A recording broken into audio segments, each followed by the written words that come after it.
Tá aí, a gente recebe o médico veterinário Marcos Rezende, colunista aqui do nosso Agromanhã. Traz um assunto muito importante hoje, viu? A contaminação do rebanho por plantas tóxicas. Então, Marcos, muito bom dia para você. Seja bem-vindo. Bom dia, Marcos. Bom dia, Lilian. Bom dia a todos os amigos. Obrigada, Marcos. Para a gente começar, né? O número de animais que morre por ano intoxicados por essas plantas é alto, chega a ser alarmante, né? Lilian, quando a gente fala desses números, tem gente que chega a torcer o nariz, né? Falando, não pode ser, mas existem dados que mostram que o Brasil perde mais de 500 mil de animais por ano, dados oficiais, só por plantas tóxicas. Isso que são os oficiais, Lilian. Imagina aquilo que não é notificado. É verdade. Agora, Marcos, e estamos nos aproximando aí do fim da estação das águas, né? O momento é de combate às ervas daninhas e também a essas plantas tóxicas, né? Exato, Pedro. Nesse momento agora que está chovendo, as plantas elas estão com os seus poros abertos, absorvendo para absorver a umidade. Quando começa a seca, na estação norte, na região centro-oeste principalmente, as plantas, por proteção, elas se fecham e não absorvem mais os defensivos agrícolas. Então agora é a hora do produtor fazer o levantamento de área e fazer o combate às plantas daninhas. E dentre as plantas daninhas, Pedro, você alertou muito bem, tem algumas delas, eu diria até muitas delas, que têm um potencial tóxico absurdo. Pois é, e aí eu queria saber, Marcos, como identificar no pasto, né, a presença dessas plantas, como saber que ela é uma planta tóxica? Lilian, tem que andar. Tem que andar a cavalo, tem que andar no pasto. O produtor, os vaqueiros, ele já sabe quais são as plantas tóxicas. Ele já conhece um cafezinho, ele já conhece um cipoprata, ele já conhece uma samambaia, que são alguns dos mais comuns que a gente tem. E ao identificar, Lilian, ele precisa comunicar o seu veterinário que existe aquela determinada planta, e aí quando for fazer o combate às plantas daninhas, aí entra o engenheiro agrônomo, entra uma outra especialidade, um técnico agrícola, e aí ele vai fazer o tratamento mais específico para aquelas plantas. De nada adianta eu combater as plantas daninhas e eu deixar lá as plantas tóxicas, viu, Lili? Eu ser negligente com elas.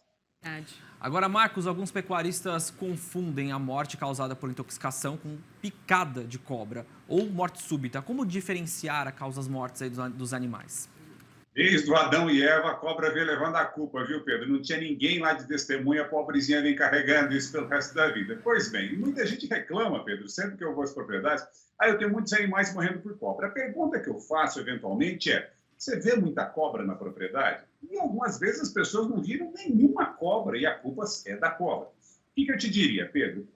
A cobra que mais pica no Brasil são o envenenamento botrópico, ou seja, a jararaca, jararacuçu, urutu, que são as botrópicas, que a gente chama. Quando há um envenenamento botrópico, há um inchaço muito grande. Você sabe onde as cobras picam, principalmente? Membros, ou seja, nas patas, no pescoço e no focinho. Se você não enxergar nenhum inchaço nessa região, é porque não foi jararaca. Bom, e quando é cascavel, que é uma outra cobra muito comum, também tem um inchaço menor. Mas você vai ver, pelo menos, Pedro, em uma dessas regiões, o buraquinho, os dois buraquinhos da picada da cobra, da inoculação do veneno.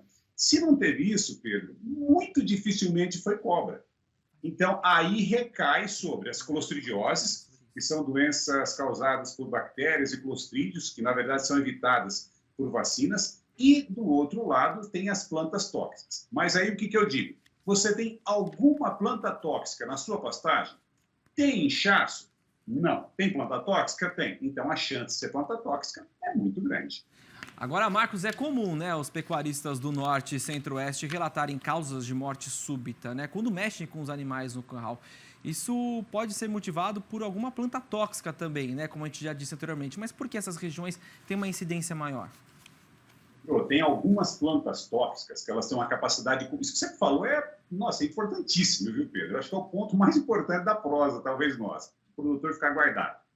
Algumas plantas tóxicas, elas têm capacidade cumulativa. Ou seja, o animal vai comendo, enquanto ele está engordando, essa toxina não abala o animal. Porém, na época seca, quando o animal começa a perder peso, e o produtor movimenta esse animal, ou seja, traz para uma vacinação, traz para uma pesagem, alguns animais deitam, não levantam mais e morrem. O que aconteceu? Houve a mobilização daquela toxina que foi acumulada no decorrer da vida do animal. Então, nesses casos, onde o produtor sabe que ele tem planta tóxica e que está na estação C, que ele vai movimentar os animais, a recomendação é traga muito vagarosamente os animais, muito tranquilamente para o curral e não deixa faltar sal mineral, não deixa faltar água para esses animais. Porque se tiver a mobilização da toxina, o animal vai cair e vai morrer.